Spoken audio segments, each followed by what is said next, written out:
네, 안녕하세요.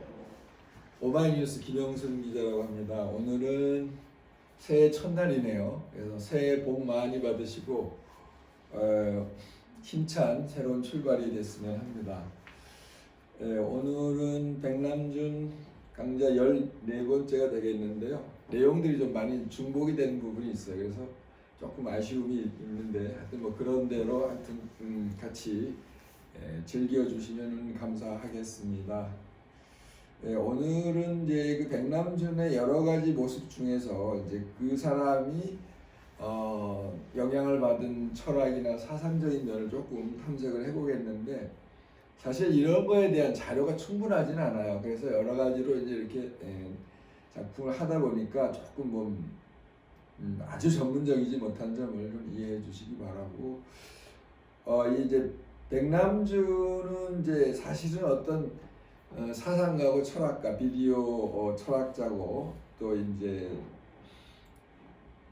사상가라고 하는데, 이분의 이제 특이한 점은, 그러니까 그 우리가 어떤 그 돌고래, 아주 깊은 바다에 들어간 돌고래가 있잖아요. 그래서 우리가 이제 그 돌고래를 뭐 바다에 그 이제 황제처럼 여기는데 아주 깊은 데까지 들어간다고 그래요. 근데 이제 백남준이나 푸코라는 이런 철학자는 남의 도무지 그 근접할 수 없는 아주 깊은 그런 바닷속에서 사유하는, 그래서 그 어떤 것에서도 얽매이지 않고 영향을 받지 않은 그런 이제 어떤 비디오 철학자라고 할 수 있겠습니다. 그래서 여기서 지금 지난번에 백남준의 시간론에 대해서 이야기했는데, 사실 뭐 이건 굉장히 어려운 철학적인 주제죠. 시간이 뭐냐, 공간이 뭐냐, 인간이 뭐냐. 근데 여기서 이제 중요한 게 영원한 지금을 어떻게 살 것인가. 이게 굉장히 이제 키포인트죠. 모든 철학자들이 영원한 지금, Eternal Now 이런 말이 있습니다. 근데 이제 그런 경지로 가려면 이 장자의 어떤 그런 경지에도 가야 되는데, 이제 이 장자를 보면 자, 우리가 생각하는 그런 세계와는 좀 다른, 더 넓고 깊은 그런 이제 어떤 사유를 했던 사람이죠. 우리가 이제 잘 논다고 하는 게 그냥 무조건 노는 게 아니라, 내가 가장 좋아하는 것이 뭐고 또 내가 가장 잘하는 것이 뭔지, 이런 것 속에서 사는 것이 바로 영원한 지금을 사는 지름길이 아닌가, 이런 생각을 해보게 돼요. 그래서 이제 지난번 시간에는 우리가 시간론에 대해서 했는데, 이제 우리가 흔히 뭐 하룻밤에 만리장성을 쌓는다 이런 말도 있잖아요. 그러니까 하루를 마치 만년처럼 사는 건데, 이제 그러니까 어떻게 보면 시간에 대한 문제는 우리가 어떤 순차적이거나 기계적인 시간도 있지만 이제 주관적인 또 시간이 많아요. 근데 이제 산업화 사회가 되면서는 이제 시간이 돈이 돼버려요. 그래서 모든 게 시간을 얼마 투자하면 거기에 이제 경제적인 대가를 받게 되는.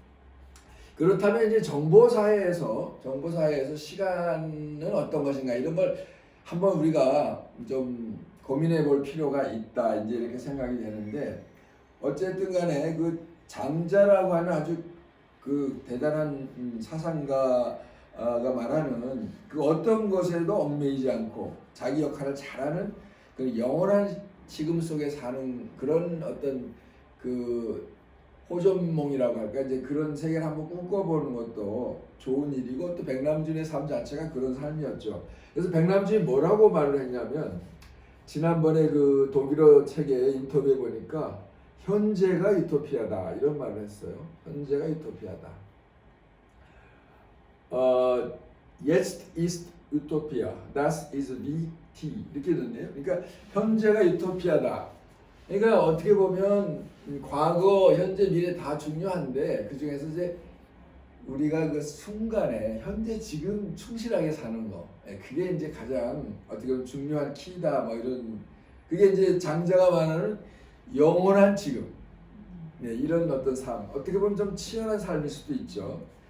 이제 그런데 이제 백남준은 물론 예술가는 미래를 사유하는 사람이라고 했지만, 백남준이 미래를 중시했지만 그보다 어떻게 보면 더 중시한 것은 하나의 현재의 삶, 나의 현재 삶이고, 더 나아가서 먼 과거의 노스텔지의 삶도 역시 중시했다 하는 것을 이제 알 수 있고, 그래서 우리가 지금 여기에 here and now 이런 어떤 삶에 대한 시간에 대한 태도가 그래서 오늘은 이제 첫날이라 사실 우리가 이제 흔히 말로는 쉽죠, 그죠? 춤이 없는 하루는 탕진하는 거다, 뭐 이런 춤이 없는 하루. 그러니까 이제 뭐 사회혁명하는 사람들도 춤이 없는 시위를 하면 그 무효다, 뭐 그런 말도 있잖아요. 그러니까 축제가 일어나야죠, 뭐든지 축제가 일어나. 지난번 이제 축제론도 이야기했지만 다 이게 서로 얽히고 설키는 그래서 우리가 시간과 공간과 예술 열정 이런 게 다 사실은 서로 이제 연결되어 있어요. 그래서 바우하우스가 독일 유명한 미술 운동이 있는데 여기 수업을 할 때 거의 뭐 춤으로 시작해서 춤으로 끝난다 뭐 그런 말이 있을 정도로 그런 어떤 여기 보면 조그마한 거지만 그런 분위기가 느껴지죠. 바우하우스의 그 이제 그 패션이나 디자인이나 이런 것들이 이제 그런 걸 느껴지고 그래서 이제 인생을 이렇게 매일 춤추듯이 살 수 있는 어떤 뭐 그런 걸 추구하는 게 필요하겠죠. 그 다음에 어저께 누가 보니까 주변에 정확한 정보를 알게 돼서 나는 너무나 행복하다 이제 그런 말을 얼핏 누가 하는데 사실 우리가 요즘 정보가 이게 너무 문제가 많아요. 정확한 정보를 알기 어렵거든요. 근데 사실 학자나 무슨 뭐 예술가도 마찬가지지만 정말 정확한 팩트를 알았을 때 굉장히 행복하거든요. 근데 우리가 그렇게 알기 쉽지 않아요. 왜냐하면 주변에 그걸 방해하는 여러 가지 것들이 있거든요. 하여튼 어쨌든 간에 오늘 좀 거창하게 장자 이야기를 했는데 제가 뭐 장자에 대해서 잘 모르고 거의 재물론이라는 제목의 이제 근데 거기에 뭐라고 말했냐면 사람과 사물과 자연 더 나아가서 이 기계가 이게 같은 거다 이렇게 말을 했어요. 근데 이건 백남준의 생각인데요.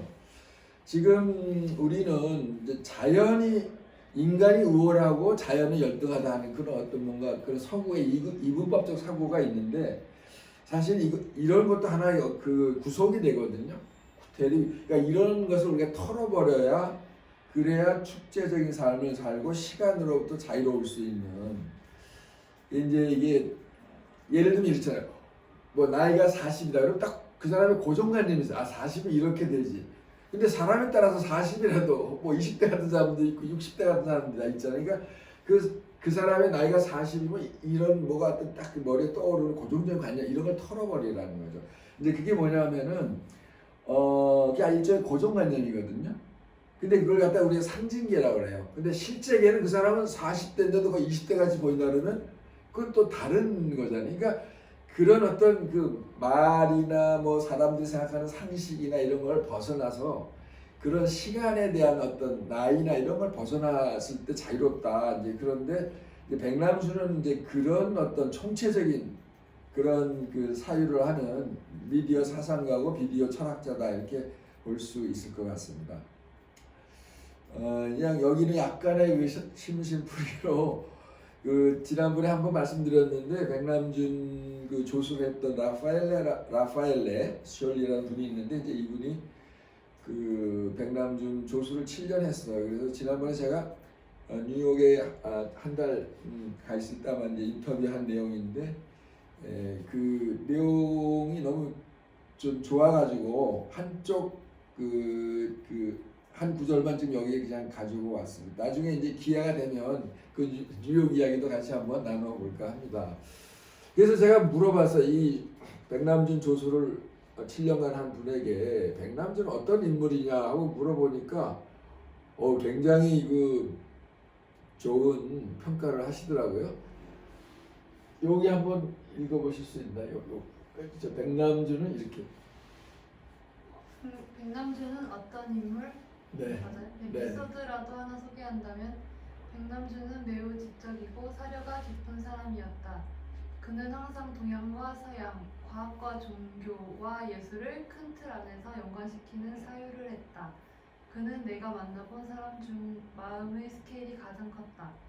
그는 자신의 예술을 명상의 형태로 즐겼고 레이저빛 아래 어둠 속에서 커피를 마시면서 레이저 조각을 몇 시간 동안 바라보느라 여념이 없었다. 예, 거기까지. 네, 감사합니다. 그래서 그 백남준이 이제 그 말년이니까 아무래도 좀 여유로운 모습이고 또 거기다가 이제 이 뇌졸중이 왔기 때문에 이 행동 거지가 좀 아무래도 더 좀 조심스럽겠죠. 근데 이 짧은 문장 속에 그 백남준이 그 작업을 할 때의 모습이 이제 상상이 되기도 합니다. 그래서 이제 그런데 이게 이제 재미있는 거는 그런 이제 어떤 사물을 혼자서 오랫동안 이렇게 쳐다보고 있다가 이제 아이디어가 딱 떠오르면 그때 침묵이 깨지면서 이제 그때부터 논쟁이 시작되는 거예요. 이제 이게 언제의 이야기냐면 2000년 백남준 구겐하임 전시 준비하는 과정에서 이제 모습인데요.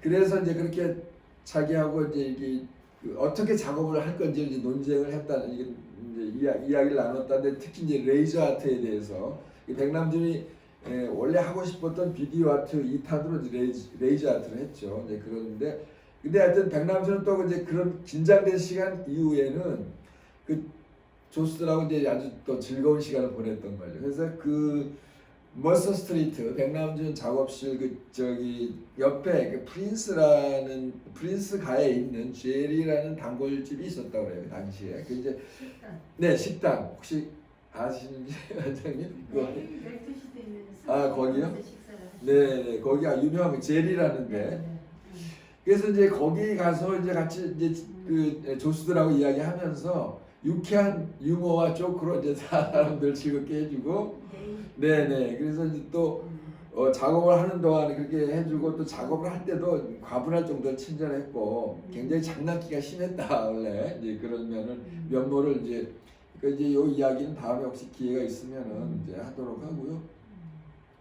이 사진에서 보면 굉장히 백남준이 좀 진지한 철학자의 모습도 물론 원래 저런 스타일은 아니지만 굉장히 진지한 철학자의 모습을 또 보여주는데 오늘이 이제 백남준의 사상에 대한 문맥을 따지는 거니까 여기 사실은 뒤에 카피탈리즘이라고 무슨가 이렇게 되는데 이게 자본주의를 말하는 거죠. 근데 사실 현대 사회가 자본주의 사회인데 아직 지금 자본주의가 이게 다 좋은 건 아니고 문제점이 많은데도 불구하고 아직도 자본주의에 대한 확실한 대안이 없잖아요. 그러니까 이제 그걸 이제 토론하는 거죠. 어떻게 보면 여기 지금 그 백남준이 독일 사람들과 토론하는 내용이 지금 자본주의가 다 좋은 건 아니고 이거 뭔가 문제가 있는데 이걸 어떻게 다음에는 어떤 세상을 만드냐 이런 걸 좀 고민하는 거죠. 그러니까 어떻게 보면 그러면서 이제 백남준이 이제 철학적인 이제 그 면모를 가지고 있었다. 근데 그걸 작품으로 이제 했던 거죠. 그래서 아까도 이야기했지만은 그 백남준이나 미셸 푸코나 또 이제 그 큐레이터 중에서 제만이라는 분이 있는데 이런 분들은 보통 사람이 가지 않은 영역을 넘어선 거죠. 그러니까 마치 돌고래가 가장 깊은 바다에 들어가서 그 바다의 그 뭐 어떤 황제 역할을 했듯이 이제 이런 백남준이나 또는 뭐 큐레이터 제만이나 또 미셸 푸코 이런 사람들은 지금 현재 사회가 사실은 그 감시와 처벌 사회거든요.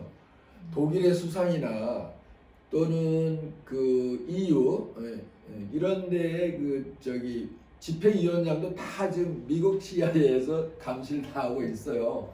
그래서 이제 그런 분들이 이제 그 폰을 갖다가 이제 사용하지 않는 이제 그런 사회인데 그런 사회 속에서도 백남준은 남이 이제 남이 하지 않은 이제 분야에 도전했다 이렇게 볼 수 있어. 근데 이제 여기 보면 퍼포먼스가 있는데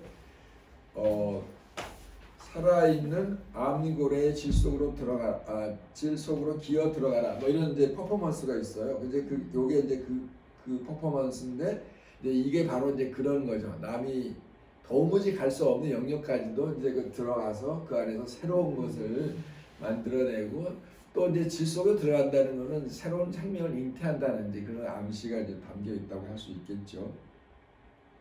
그래서 이제 백남준이 뭐라고 했냐면 나는 사실 작곡도 하고 또 철학이나 이런 산문가이긴 하지만 사실은 나는 퍼포먼스를 할 때 내가 배우 수업을 받은 적도 없다. 그리고 심지어 이제 수주공을 타는데 그거 왜 그런 걸 했느냐 하고 누가 물어본다면 아무도 하지 않은 걸 해보고 싶어요. 내가 그걸 배웠기 때문에 하는 게 아니라 한번 아무도 가지 않은 길을, 그러니까 테레비를 가지고 예술하는 것도 그런 자세로 했던 거죠, 그죠? 그러니까 누구한테도 이제 이거 뭐 보여주고 누구한테 보다도 아무도 가지 않은 이제 길을 가려고 했던 거고, 그래서 결국은 이제 백남준은 이제 아무도 하지 않은 텔레비전 예술을 이제 하게 됐고, 그래서 유명한 말이 있듯이 영국 사람이 텔레비전을 만들었고, 그다음에 일본 사람이 그거를 상업화해서 이제 했지만 나는 백남준은 그걸 예술화했다. 이제 결국 아무도 하지 않은. 근데 여기 재밌는 말이 있어요. 그 서양 사람들은 그 텔레비 화면에 자석을 가까이 대면 영상이 변한다는 걸 분명히 알고 있는데 그 물리학책에 나온다는 거예요. 근데 그거를 예술적으로 왜 하지 않았을까? 그런데 아무도 그걸 해보는 사람이 없더라는 거죠. 이제 그런 식으로 자기가 이제 그런 걸 했습니다. 네, 그리고 잠시 이제 그 이야기를 약간 다른 이야기를 하면, 저희가 이제 백혜영 갤러리에서 지난번에 그 전시를 하는 걸 계기로 해서 백혜영과 친구들이 이제 이 백남준 강좌를 이제 새로 열게 됐잖아요. 그래서 지난 겨울이죠. 지난 겨울에 저희가 이제 강의를 했는데 그 강의에 대한 내용을 이렇게 책자로 하나 만들어 봤습니다. 그래서 요거는 이제 그 백남준 수요 강좌, 작년에 수요 강좌였죠. 지금 이제 월요 강좌지만, 그래서 우리가 이제 이렇게 책자를 이제 자료를 이렇게 책자를 만들어서 이게 이제 우리 그 갤러리의 그 이제 아카이브도 되고, 또 앞으로 백남준을 연구하는 분들에게도 작은 이제 어떤 도움이 될 수 있는 자료를 만들었는데, 지금 이게 이제 한 페이지가 한 384페이지 정도 되고요. 사진이 아직 들어가지 않았는데 사진까지 들어가면 한 500페이지 정도 될 것 같습니다. 그래서 여기가 1강부터 12강까지 들어가 있고, 그 다음에 이제 올해 1월부터 한 3월이나 4월까지 하면 두 번째 책이 이제 나올 것 같습니다. 그래서 24강 정도로 지금 생각하고 있어요. 그래서 이 두 권의 책이 이제 앞으로 이제 그 백남준을 연구하는데도 작은 보탬이 됐으면 하는 그런 바람을 가지고 있고, 그래서 이거는 이제 대학으로 치면 한 학기 강의 정도의 분량이 되지 않을까 이렇게 생각하고 있습니다. 그래서 지금 이제 오늘은 이제 14강인데, 그동안 좀 이제 아직은 그 영상으로 올라가지 않은 부분이 있는데 이제 앞으로 바로 올라가게 될 것 같습니다.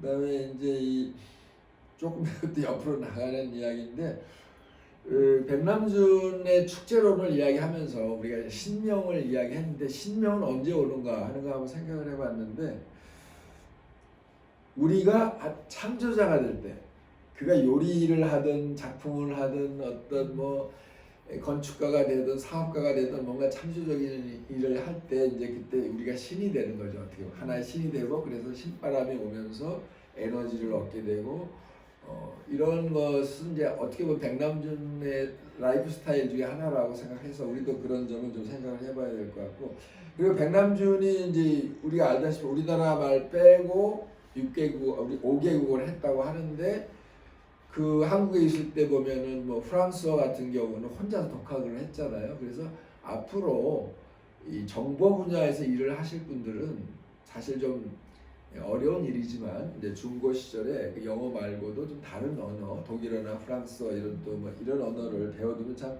좋지 않을까 이런 생각을 합니다.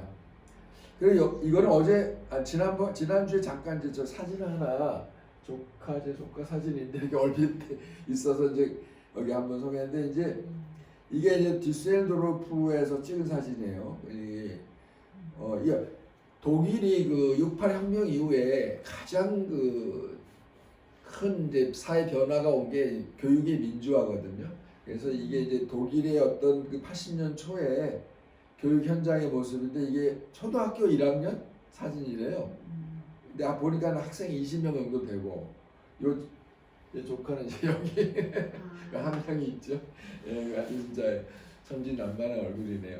이제 되게 저도 80년대 교사를 했지만은 그때 우리는 한 60명 됐죠. 한 반에 60명도 넘고 그랬는데, 독일은 그때 보니까 20명 정도 되고, 하나 특이한 점을 소개한다면 독일은 이제 초등학교 담임이 그 입학부터 졸업까지 담임을 계속해요. 4년인가 5년을.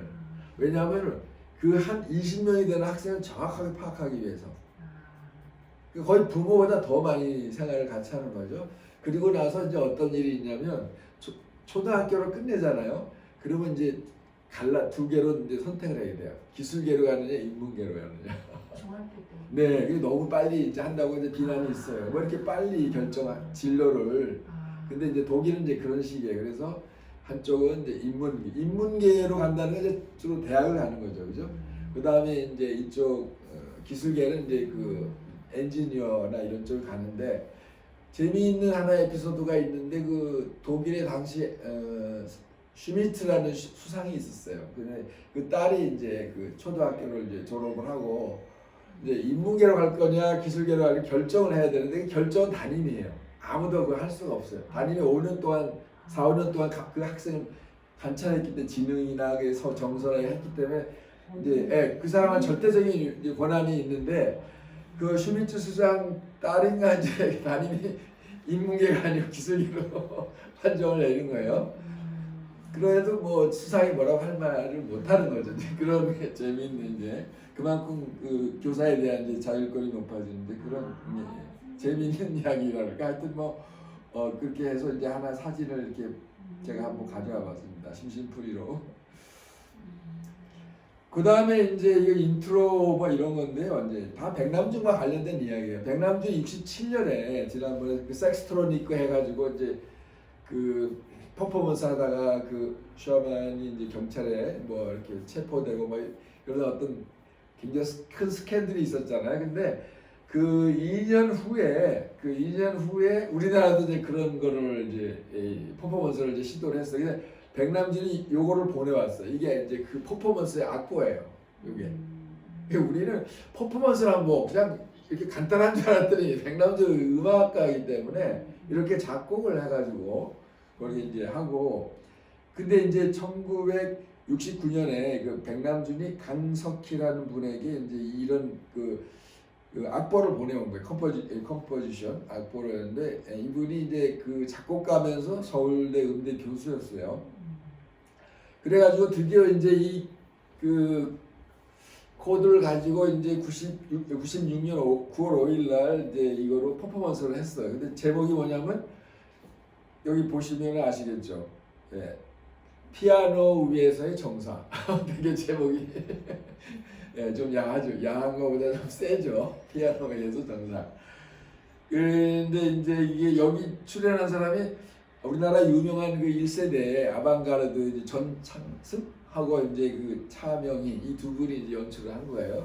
예, 전창승 씨 뭐 뉴욕에서도 많이 그 활동하셨죠. 그래서 피아노 위에 두 사람이 올라가서 이제 그 겉대기 하나를 이제 하나 쓰고 성행위를 연출을 하면 그러다 보면 발이 움직일 거 아니에요. 그럼 발이 움직이면 피아노를 연주하는 그런 식의 백남준이 아니었으면 우리나라에서 그 당시에 이런 퍼포먼스를 이게 하여튼 뭐 파격 시대 어떤 그 당시가 이제 군사 독재 시절이니까 뭐 이런 근데 그때 아슬아슬하게 제재를 받진 않았대요. 하여튼 제재를 받을 뻔했는데 그 당시가 아무래도 우리나라는 이제 좀 개방된 그런 국가가 아니었으니까 그래서 논란이 있었지만 하여튼 제재를 받지 않았고 그래서 나중에 이제 이것이 끝난 다음에 백남준과 강석희 이분이 이제 그 거기서 만나서 베를린에서 만나서 뭐 여러 가지 뒷 이야기를 했다고 하는데 69년에 한국에서 그런 퍼포먼스 했다는 자체는 정말 굉장한 파격이라고 할까요? 좀 그랬던 거죠.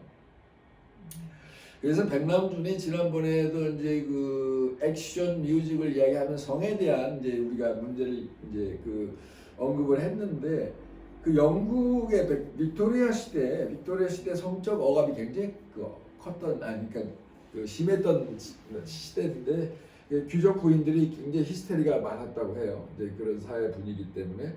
그러니까 이제 성이라고 하는 것을 자연스러운 생리적인 현상으로 보는 게 아니고 이게 이제 강한 윤리로 이렇게 보다 보니까 좀 경직되는 게 그래서 결국 사회적 질병을 낳게 되는 거죠.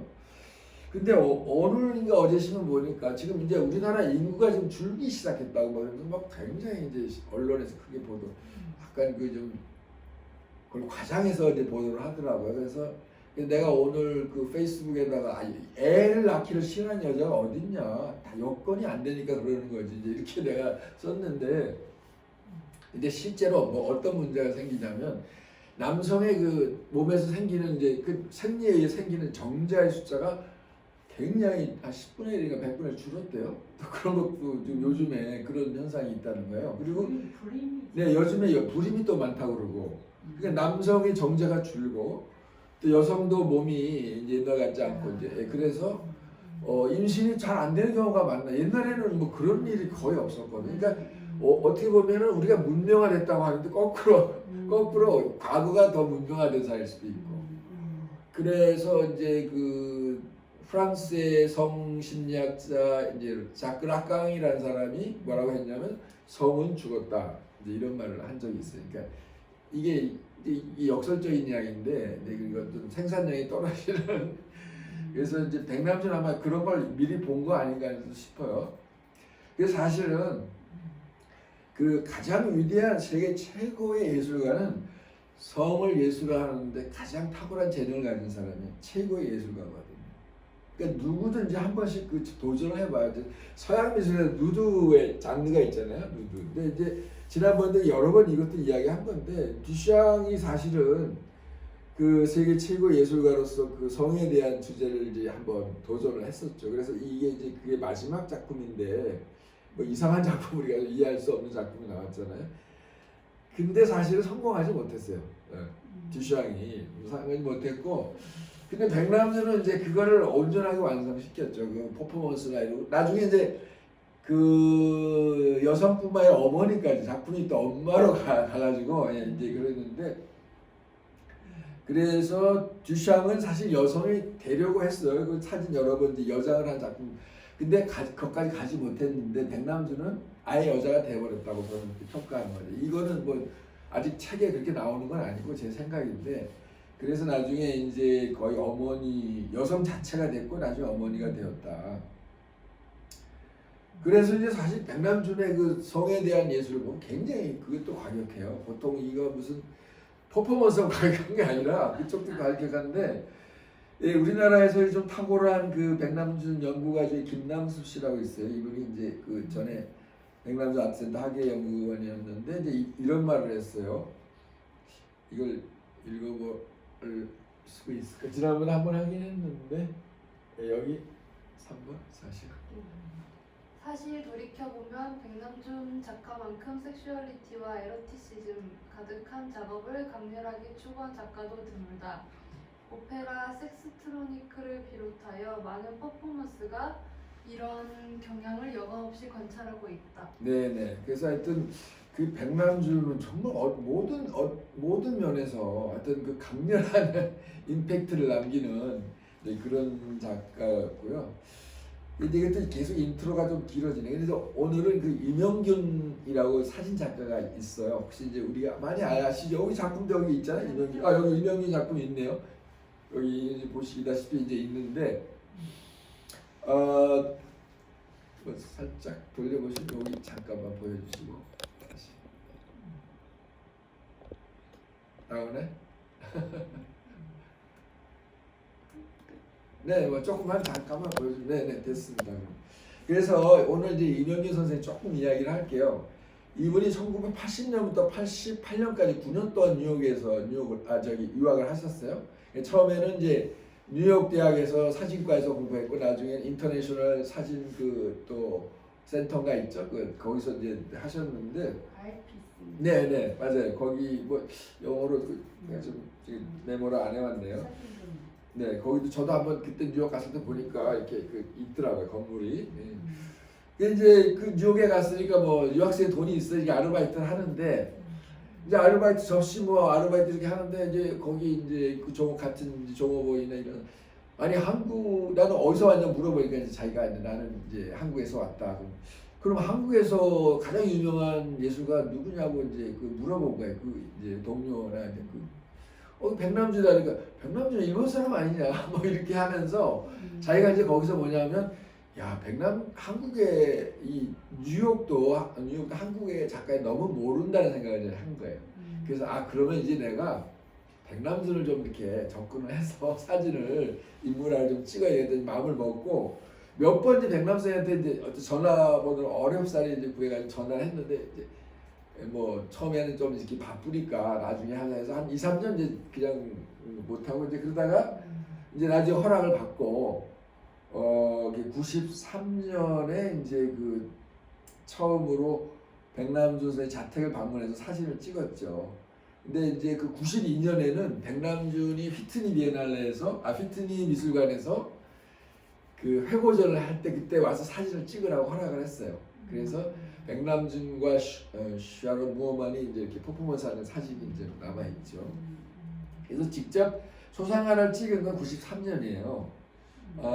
그래가지고 이제 거기서 이제 인물 사진을 찍긴 했는데 바로 이제 이 작품이 너무 유명한 작품이죠. 여기도 여기 작품이 있어. 우리 저 미술관에도 좀 소장하고 있는 작품인데요. 이 작품을 찍으면서 이것도 약간 백남준의 아이디어가 들어갔다고 해요. 이제 보통 그 인물 사진은 이렇게 수평이 많잖아요, 그죠?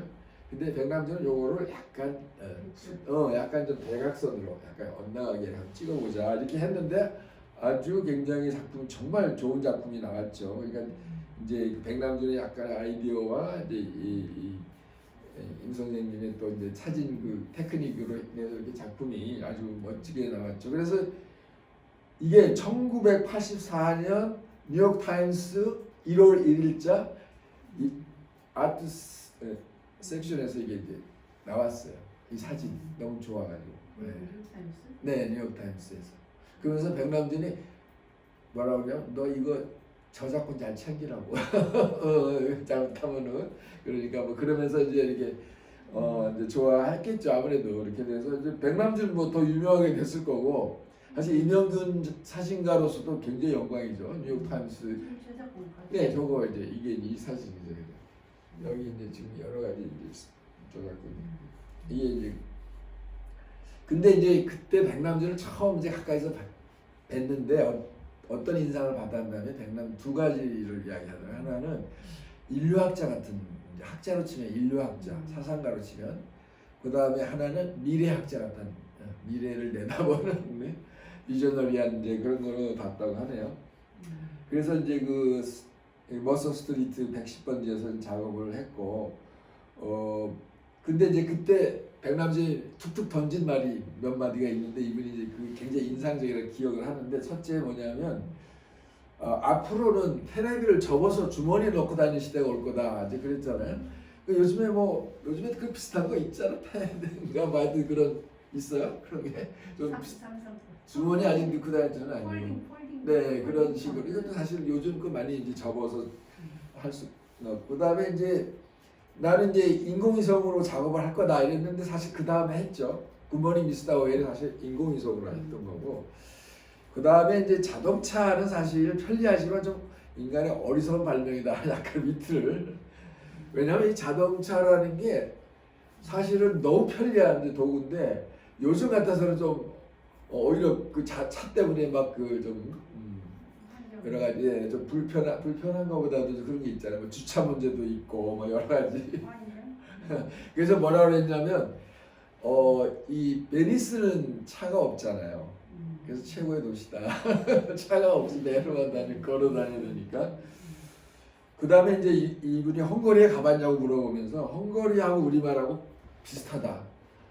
제가 지난번에 헝가리 여성 이제 그 학생을 만난 적이 있는데 또 재밌는 게 뭐냐면요. 제 이름이 김형순이잖아요. 그럼 영어로 하면 형순킴 이런 식으로 쓰는데 헝가리 우리랑 똑같이 성을 먼저 쓰고 이렇게 그런 식이래요. 근데 이제 여기 헝가리 말로 가슴이 우리 말로 가슴하고 헝가리 말로도 가슴이래요. 발음이 똑같다는 거예요. 그리고 이제 우리 굿판할 때 굿도 똑같고 그리고 이제 무슨 나무 냄새 뭐 이런 이야기를 하면서 사실은 헝가리가 훈족이에요. 훈족이고 우리하고 혈통이 같은 혈통이거든요. 원래 그쪽이. 그래서 한국하고 좀 비슷하다. 뭐 그런 어떤 저런 이야기 이제 에피소드를 이제 이야기하고 그리고 요게 이제 백남준 그 아파트 5층에 가면 이제 이렇게 들어가는 모습인데 여기 보면 한자가 보이죠, 그죠? 한자가 하나 보이잖아요. 그게 이제 이 보면 몽자, 몽골한테 몽자 한문으로 그러니까 이제 그런 게 붙어 있었다고 하는데 역시 백남준은 이제 그 몽골 징기스칸 막 이런 이제 그 인류학적인 관점이 이제 그 사람의 관심사기 때문에 그렇게 했고 그리고 나서 이제 그 스미소니언 박물관 그 왜 있잖아요. 그 스미소니언 그저 디자인 하우스도 있고 이제 이게 스미소니언 그 다른 데구나. 워싱턴에 스미소니언 국립이 있고 뉴욕에도 스미소니언 무슨 디자인 미술관이 있더라고. 근데 하여튼 그 스미소니언 박물관 주최한 어떤 수상작품을 딱 보고 백남준이 뭐라 하냐면 야 이거 북송대 그림 같다. 이제 중국 해화에 나온 북송 지역.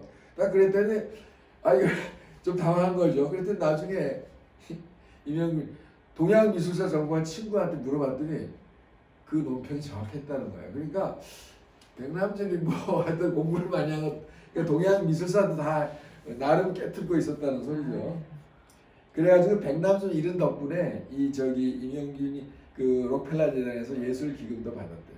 그럼 이제 돈을 줄 때 뭐라 그래? 너 백남준이랑 무슨 관계야? 계속 물어보더래요. 어떤 관계 있느냐? 그러더니 하여튼 어쨌든 나중에 돈을 이제 줬다는 거죠.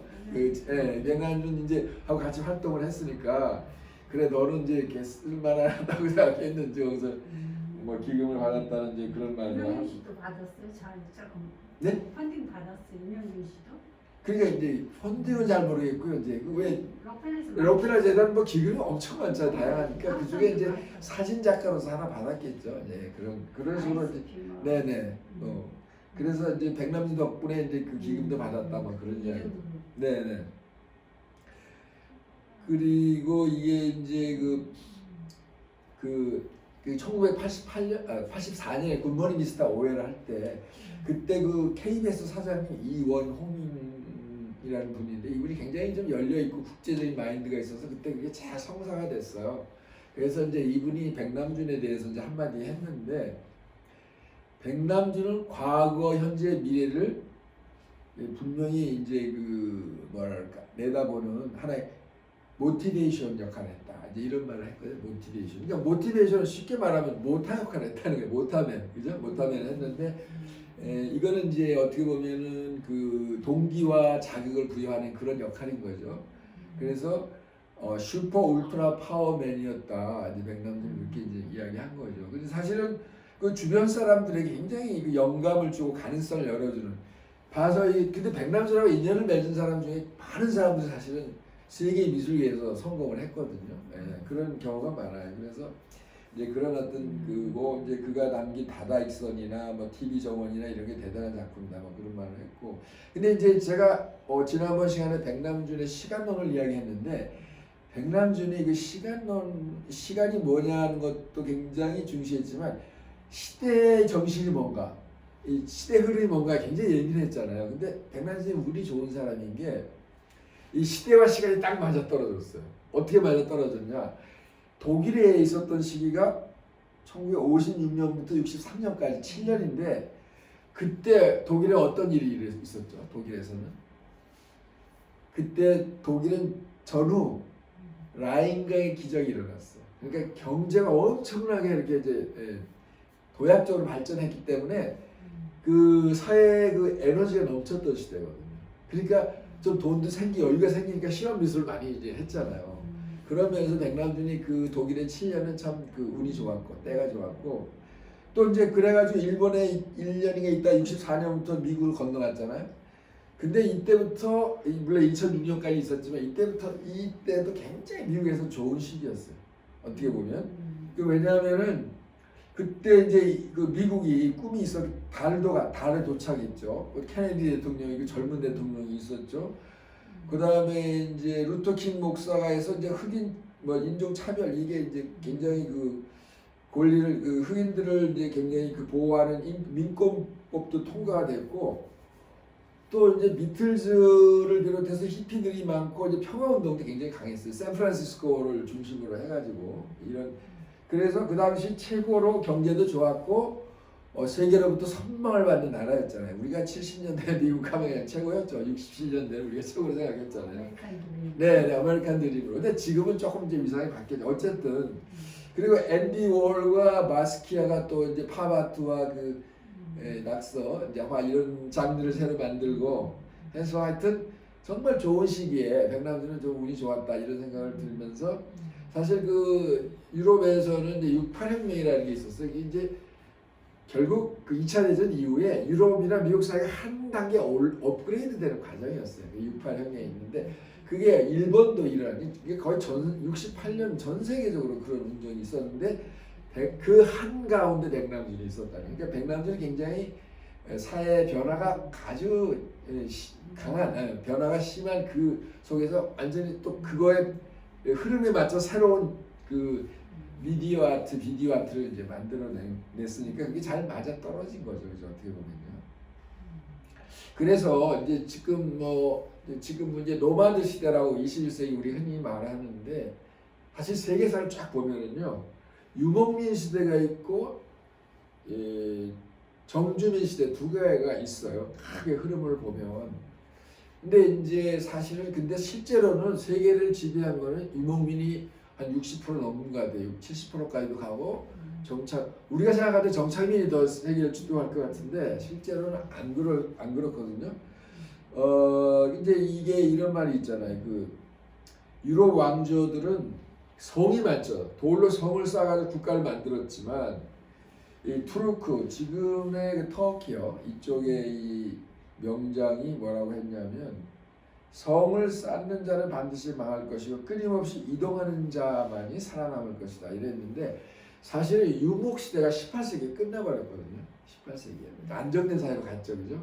르네상스도 일어나고 유럽도 이제 신대륙을 발견하고 막 이러면서 굉장히 안정된 사회로 갔지만 놀랍게도 20세기, 21세기 와서는 노마드 시대가 됐어요. 근데 그 노마드는 전의 노마드가 다르게 초원 노마드가 아니고 디지털 노마드가 됐고 또 더 나아가서 글로벌한 이제 그러니까 지금 뭐 집에 요즘은 이제 직장 생활도 그렇잖아요. 한쪽에 한 곳에 있는 게 아니라 막 노마드처럼 왔다 갔다 하고 막 이런 현상이 있는데 그래서 백남준은 이제 그런 삶 그런 어떤 그 디지털 노마드의 어떤 전형이었고 그걸 선구자라고 볼 수 있죠. 그래서 백남준은 이제 그런 노마드적인 요소가 굉장히 많고 그래서 이제 이 백남준이 이런 말 했어요. 보이스가 한 말을 이제 인용해서 원래 고비 사막 지금 고비 사막이 저기 모래 그죠? 모래돼 있잖아요. 사막이 이제 옛날에 거기 초원이었다. 그러니까 옛날 초원 이제 노마드 시대 이제 근데 사실 그 모래 그러니까 사막이 참 또 사진으로 찍으면 사실 멋있긴 해요. 네, 굉장히 그 멋있긴 한데 어쨌든 간에 그래서 지금은 그래서 이제 저는 이제 저뿐만이 요즘 어떤 기운이 있냐면 미국과 유럽이 이제 중심이었는데 뭐 그 문화가 갑자기 이렇게 뭐 이렇게 갑자기 좀 뭐 문제가 생기면 서서히 좀 약간 이제 힘이 약해지고 그 약해진 만큼 지금은 이제 앞으로 아시아의 시대가 오지 않느냐 그만큼의 이제 중국의 시대랄까 더 나아가서 유라시아의 시대가 이제 올 거다 이렇게 보는 사람이 많아요. 그래서 이제 그 노마드 시대 이제인데 이게 유목민하고 정주민하고의 차이가 뭐가 있냐? 이 농사를 짓는 옛날에 농사 짓는 사람 성실하면 돼요. 밤에 나가서 계절하고 성실하고 그다음에 어떤 그 질서 위계 질서 잘 지키고 또 그 집안의 어떤 그런 이제 전통을 잘 지키면은 이제 그 별로 먹고 사는데 문제가 없는데 이 노마드 이제 유목의 스타일은 그거보다는 굉장히 그 실력이 있어야 된다는 거죠. 실무 능력이 있어야 되고 일을 잘 처리해야 되고 그다음에 창의적이면서 굉장히 개척 정신이 강해야 된다. 이런 이제 특징을 가지고. 근데 그 징기스칸이 보면 그 경영 마인드가 어느 나라를 쳐들어갈 때는 아주 뭐 맹렬하게 그 지역을 갖다 어떻게 보면 좀 잔혹할 정도로 지배를 하지만 일단 그 거기에 살고 있는 주민들이 자기에 대해서 이렇게 이제 수용을 하면은 완벽하게 평등하게 이제 인사 정책을 쓰는 거죠. 그러니까 그 사람이라도 정말 능력이 있으면 출신에 관계없이 무슨 혈통에 관계없이 이렇게 그 사람들을 활용을 해서 이렇게 했기 때문에 결국 그렇게 넓은 땅을 차지할 수 있었다는 거죠. 그러니까 어떻게 보면 지금은 뭐 하여튼 그 실력을 많이 따지는 아이디어를 많이 중시하는 이제 그런 시대로 왔고, 그래서 2000년 뉴욕 타임스에서 1000년 동안, 그러니까 1000년부터 2000년 사이에서 가장 위대한 인물이 누구냐고 이제 조사를 했는데 1999년에는 아인슈타인이 제가 나온 걸로 기억을 해요. 근데 2000년에 조사한 거에 의하면 1위가 징기스칸이 나왔고 2위가 이제 아인슈타인이 이제 이렇게 나왔다고 하죠. 그래서 이게 이제 네, 그래서 하여튼 그 아인슈타인은 굉장한 인물인데 그 사람이 인물이었던 거는 모든 정책을 관용, 포용, 뭐 종교 이런 그런 차별을 두지 않고 또 어떤 혈통이나 그런 지역의 차별 두지 않고 능력이 있으면 누군지 이제 그걸 갖다가 이제 자기 이제 활용을 하는 능력 이제 그런 좋은 점이 있었던 거죠, 굉장히. 근데 요거는 여러 번 많이 보셨을 텐데 이게 징기스칸의 이게 제목이 복위, 복권 뭐 이런 제목인데 이제 이게 1993년에 베니스 비엔날레 백남준 이제 전시 작품 중에 이제 하나죠. 근데 이 작품이 그 백남준 아트센터에 있어요. 야, 이상하다, 어떻게 이 작품이 여기 와 있지. 그런데 그거를 이제 그 미술관에서 이제 그걸 한 거죠.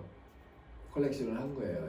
네네. 근데 이게 정말 그 이영철 초대관장이 정말 잘 소장을 한 것 같아요. 이 작품 보면 별로 그렇게 뭐 거창한 작품은 아닌데 이걸 딱 보면 백남준 생각이 나고 또 유목민이랄까 뭐 그런 자기가 생각하는 그런 네네 느낌이 좀 이렇게 나오고. 타이틀이 징기스칸의 그러니까 그 귀환이라고 아니 귀환이 아니고 복권시켰다 그러죠. 이런 뜻이에요. 그래서 참 내가 볼 땐 참 잘한 일이다. 근데 이게 이제 홍콩이나 뭐 이런 외국에 막 돌아다니다가 결국 제 집을 찾은 거죠.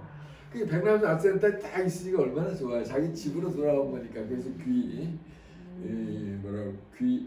복이라는 제목인데, 근데 이거를 구입하고 나서 이영철 선생이 꿈을 꿨대요. 이걸 꾼데 아주 생생하게 유쾌한 꿈을 꿨다네. 그래서 어느 날 이 작품을 이제 이렇게 구입하고 나서 보니까 백남준이 꿈에 나타나는데 아주 그 밝은 모습, 건강한 모습으로, 그다음에 이 푸른 빛이는 회색 자켓을 탁 입고 그 이제 뒤에다 또 지게를 메고 백남준 특징이 지게잖아요. 그 미술관 로비 안으로 쫙 들어오더래요. 그래가지고 우리가 저 이제 그다가 좀 나가 백남준이 내리막길로 내려 거기 그 약간 그 주변 내리막길이거든. 뒷모습을 이렇게 보고 있는데 백남이 뭐라 그러냐면은 백인 여성이 필요하다. 퍼포먼스를 하는데 갑자기 그리고 거기서 백인 여성이 어디 있어? 그래가지고 이제 이 관장이 백남준한테 여기 근처에 그런 여성이 있겠어요. 뭐 그래. 그런데 미술관에 마침 한 여성이 있다. 그 사람을 하면 어떻겠냐고 그러니까 좋다고 괜찮다고 그러면서 그 미술관 안으로 들어와 그런 꿈을 꿨대요. 이 작품을 소장하고 나서. 그러니까 백남준이 아마 자기 편하게 자기 집에 돌아온 걸 아마 그게 꿈속에서 나타난 건지 잘 모르겠는데 하여튼 재밌는 이야기가 있어. 이 사람이 죄만이잖아요. 아시죠? 네, 독일의 그러니까 유럽에서 가장 전설적인 이 사람 다음에 지난번에 돌아가신 그 누구죠? 네, 꼬꾸이를 이제 이 사람이 저기 이어갔다 뭐 그렇게 말도 하죠. 근데 이 사람은 이 사람이 그 카셀에서 이제 그 총감독을 했어요. 총감독 했는데 그때 이제 어떤 변화가 있었냐면 그 이전까지는 페인팅이나 조각이나 이런 게 좀 많이 나왔거든요. 근데 이 사람이 하고부터는 그런 건 거의 이제 예를 들면 사진도 들어가 있고 뭐 디자인도 들어가 있고 굉장히 설치 미술이나 뭐 이런 식의 퍼포먼스나 이런 게 이제 많이 이제 들어왔죠. 그러니까 이제 굉장히 이제 그 서양 미술사에서는 흐름을 완전히 바꿔놓는 이제 이런 역할을 굉장히 아주 카리스마가 여기 사진에서 보듯이 대단했는데, 네, 제랄, 네, 맞아요. 근데 이제 이 사람하고 백남준하고는 좀 인연이 별로 없다고 하네요. 예, 그래서 이 사람도 아까 말한 그 깊은 그런 바다 속에서 이제 새로운 것을 만들어내는 그런 사람 중에 이제 사상가 중에 하나죠. 그래서 이제 사유의 잠수자라고 이제 이런 말을 했는데, 이 사람은 이제 재밌는 게 뭐냐면 그 68년에 이제 68 혁명이고 69년에 스위스에서 태도라고 하는 주제를 가지고 전시를 했어요. 태도, 애티튜드, 삶에 대한 사람들이 다 같은 인생을 살아도 어떤 태도로 사느냐에 따라 다르잖아요. 그 애티튜드에 대한 전시, 이게 이제 획기적인 거죠, 그 자체가. 그거 애티튜드가 어떤가 이런 거. 근데 이제 이건 사실 동양적인 사고거든요. 그 공자님 말씀에 삶에 대한 어떤 매너랄까, 에티켓, 뭐 서양은 에티켓, 이제 우리는 그 복례, 예절로 돌아간다, 뭐 이런 게 있잖아요. 이제 그런 걸 했기 때문에 역시 좀 발상이 굉장히 이제 남달랐다. 네네, 에티튜드 이렇게 해서 이제 지금 제가 지난번에 저를 약간 이제 한마디 하면서 시를 40년 동안 썼는데 좋은 게 한 편도 없다 그러잖아요. 80년부터 시를 썼다고 이제 그랬는데 이제 아무리 뭐 봐도 별 좋은 시가 없어요. 이제 자료는 모아놨는데 좀 시가 조금 너무 과하고 약간 야하다고 내가 그랬는데 여기 뭐 시가 하나 있는데 이거는 생략하죠. 뭐 이게 왜냐면 네? 신년시예요. 신년시. 신년. 그러니까 그래서 이제 여기 하나 있는데 한번 읽어볼까요? 아니면 내가 읽어봐야 근데 저 별로의 시가 23년에 쓴 거니까 뭐 풀잎에 맺힌 어린 이슬이 작은 꿈길이 되어 우리의 어깨를 떠미나니 그대의 빛나는 눈빛이 따스한 햇살이 되어 이 땅을 기름지게 하나니 동해바다 파란 바람 가득 모아 큰 파도 일으키며 우리의 혼에 불을 지피나니 새벽 동틀녘 숨고르는 나무들 저녁 노을과 함께 희망찬 앞날을 기질하리니 꽃과 새가 제잘되고 빛으로 물줄기로 휘돌아 이 털을 닦아내리니 그대의 뜨거운 숨결이 아름다운 가락이 되어 원흉해통의 개벽을 연하니 뭐 이런 신년사? 네, 신년시 이제 그러니까 새로운 이제 해를 맞이하면서 이제 약간 희망적인데 좀 그렇죠. 요즘에 이렇게도 못 써요. 요즘에 워낙 감각이 늘어가지고. 그래 하여튼 뭐 그렇고요. 이렇게 혼자서 원맨식을 하고 있어가지고. 아니 왜냐면 40년 동안 썼는데 제대로 된 시가 하나도 없어요. 그래서 하여튼 백남준은 젠 있잖아요. 젠도 여기 보면 전자 젠으로 이렇게 번역을 하는데 그런 면이 있고요. 여기 보면 이제 백남준 어록이 뭐 많은데 이거 뭐 다 이게 많이 들었으니까 그냥 넘어가는데 이제 마지막에 그런 말을 했어요. 근데 한국에 돌아가고 싶다.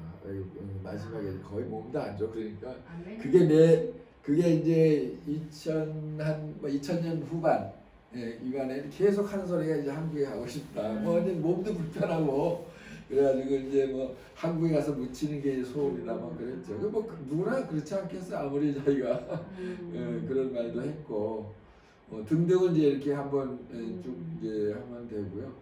그 다음에 이제 태내기 자서전이라는 게 1981년에 있는 작품인데 이 작품은 좀 엉뚱한 내용이 많이 나와 있어요. 근데 여기 재밌는 건 뭐냐면 태어나기 이전 이야기까지 나와요. 여기 보면 이거 어떻게 해요? 태어나기 현재 이야기와 과거 이야기와 과거 이전의 이야기 그리고 미래 이야기 뭐 이런 제가 지난번에 시간론을 이야기했잖아요. 그러니까 백남준은 지금 어떻게 보면 4차원, 5차원의 시간 태어나기 이전의 이야기 이제 그런 게 나오고 그러니까 뭐냐면 태어나기 이전에 그 엄마의 자궁에서 있었던 편안함 그걸 또 여기다 또 썼어요.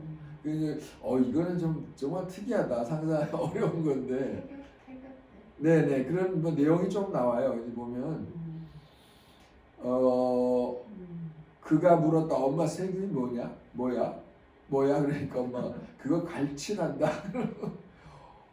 뭐 그런 것도 있고 루즈벨트가 누구야? 그리고 민주당의 중얼 뭐 이상한 내용들이 쭉 나오는데 근데 이제 뭐라고 했냐면 자궁 안에서 너무 캄캄해요. 엄마의 우유는 달콤하고 시큼해요. 뭐 이런 것도 나오고 여기서 지금 보면 좀 어린애 같은 이제 이야기가 나오는데 이게 여기서 우리가 좀 저는 이제 관심을 두는 게 태어나기 이전 이야기까지 거기에 담았다는 게 좀 재밌어요. 이제 이거는 뭐 읽어보시면은 될 것 같고 그래서 그다음에 이제 백남준과 도덕관념 이거는 백남준은 이 도덕관념에 그렇게 신경 거기 이제 아까 저기 뭐야 장자처럼 그런 룰에 이제 이렇게 얽매 있는 걸 싫어했고 도덕은 한 70%만 한 60, 70%만 이제 사회에서 지키면 되지 그걸 100% 완벽한 도덕주의 되려면 안 된다 이제 그런 이야기고요.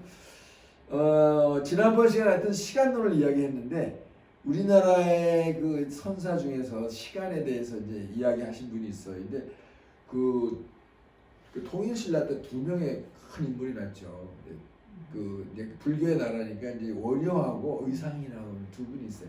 근데 사실 두 분이 갈라진 게 두 사람이 당나라에 그 유학을 갔다가 원효는 아다시피 그 해골에 뭐 해서 그 포기하고 이 저 의상은 당나라 유학을 가서 왕족이거든요. 이 사람이. 그래가지고 이제 다시 귀국해가지고 아주 큰 공로를 이제 남겼죠. 불교 이제 우리나라 불교 신라 불교에서 이제 이분인데 이분 중에 이제 시간에 대한 이야기가 나와요. 시간인데 이게 이제 화엄경에서 나오는 말이긴 해요. 화엄경인데 뭐라고 했냐면 한번 그냥 일념 즉시 무량겁 찰나의 순간이 곧 영원한 시간이다. 네 거기까지요.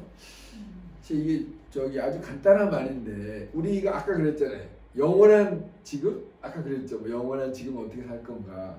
그러니까 우리가 시간을 찰나의 지금 이 순간 제가 이제 이렇게 강조한 이 순간이 곧 영원한 시간이다.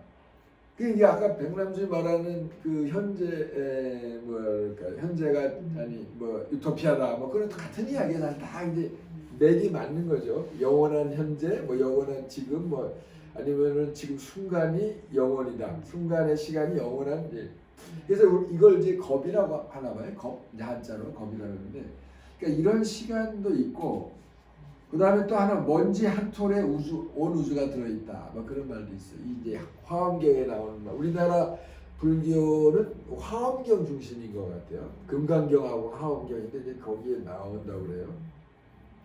또 하나는 그 하나 속에 전체가 있고 전체 속에 하나가 있다. 뭐 이런 이제 그 화엄경에서 나오는 것들이 이제 뭐가 이렇게 있죠. 그래서 하여튼 내가 오늘 시간 체크 안 했는데 몇 분이나 지금 1시간 거의 다 됐어요. 지금 1시간 걸렸어요?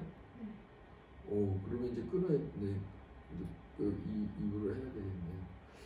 그러면은 여기서 조금만 요 한두 개 더 하고 그러면 좀 쉬었다가 입으로 지금 1시간 넘었어요 벌써? 거의 1시간 됐어요. 아 예. 아유 죄송합니다. 너무 길어졌네요. 그래서 이제 요거 하나만 더 하고는 끝내죠. 그래서 이제 이 아까도 이야기했지만 그 백남준은 그 집에도 몽자라는 한자가 있듯이 이제 몽골 코드로 가지고 이제 그러니까 그 인류학을 가지고 이제 예술을 하신 분이잖아요. 그래서 나의 피 속에 흐르는 시베리아 몽골리안 요소를 좋아한다. 백남준 이제 그거 좋으니까 집에다 붙여놨겠죠. 이제 그러면서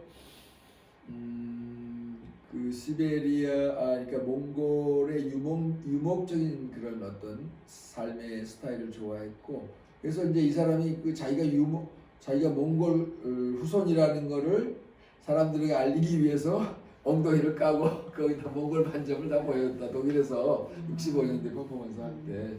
그래서 게르레스 전시가 몽골. 네, 몽골 근데 몽골 전시는 없었던 것 같은데. 몽골 게르레스. 네네네, 게르. 전시가. 네네네. 아 맞아요. 예예. 그래서 하여튼 그렇게 됐고 그래서 이제 지난번에 그 이만열 교수님 이게 이제 뜻하지 않게 이제 그 여기 같이 잠깐 이제 이야기를 했었는데요. 굉장히 그 뭐라 그럴까 좀 재미있다고 그럴까 아니면 예, 굉장히 그 예리하신데 순수하신 면도 있고 굉장히 또 객관적이고 이런 면이 있는데 예, 그 이야기만 하고 이제 1부를 끝내도록 하겠습니다. 2부에서는 이제 백남준의 사상적 계보 이게 어떻게 돼 있는지 좀 뭐 전 잘 모르지만 이제 같이 생각해 보는 의미로. 근데 이제 이분이 그 좀 약간 우리한테는 낯선 이야기를 하셨는데 뭐라 하냐면 그 한민족 한국이 통일되는 건 확실하다. 영원히 우리가 분단 속에 살 수는 없다. 그러니까 어떻게 하든지 서로에게 상처를 안 주면서 서로 상처를 안 주면서 좋은 기회가 오면 놓치지 말고 어떻게 잘 통합할 건지를 고민해야 한다 이런 말씀을 하셨는데 사실 우리는 분단의 당사자이기 때문에 이게 굉장히 여러 가지 좀 정신적으로 좀 이렇게 정리가 좀 혼란하거든요. 근데 이분은 이제 제3자 입장에서 한국이 통일 문제에 대해서 이런 태도를 가져야 되지 않냐는 이제 제가 볼 때는 굉장히 그 좋은 충고가 아닌가 이렇게 이제 생각을 했고 그리고 이제 이분이 이제 그 박지원 그 우리나라 조선시대 두 명의 천재인 박지원과 그 다음에 이제 그 다산 정약용 두 분이 있는데 그 중에 박지원을 이제 그 우리로 박사 우리 말로 번역하신 분이잖아요. 그래서 이제 이분이 그 문제에 대해서도 이야기하시면서 지금 현재 한국의 상황이 그 박지원 있던 그 조선 말기하고는 비슷하다. 그래서 그때는 청나라 조선은 이제 명을 이제 하늘같이 모신 나라였는데 청과 정권 교체기를 맞이했을 때 조금 그 현실적인 현명한 판단을 하지 못해서 조선 말기에 굉장히 혼란에 빠졌다. 근데 지금 한국도 약간 그런 상황이다. 그래서 이제 현명하게 잘 판단을 해주기 바란다. 내가 미국 사람이지만 지금 미국이 옛날 같지는 않다. 뭔가 그 당연히 인정하겠다. 뭔가 좀 기울어지는 것 같은 느낌이 있는데 하여튼 어쨌든 간에 한국 사람들이 이 문제를 아주 그 좀 심도 있게 고민하고 판단해서 앞으로 이제 한국이 어떻게 세계로 더 뻗어 나갈 건지를 또 실리적으로 한번 생각해야 되지 않느냐 하는 그런 이야기를 하셨습니다. 그럼 여기서 1부를 마치겠습니다. 네, 감사합니다.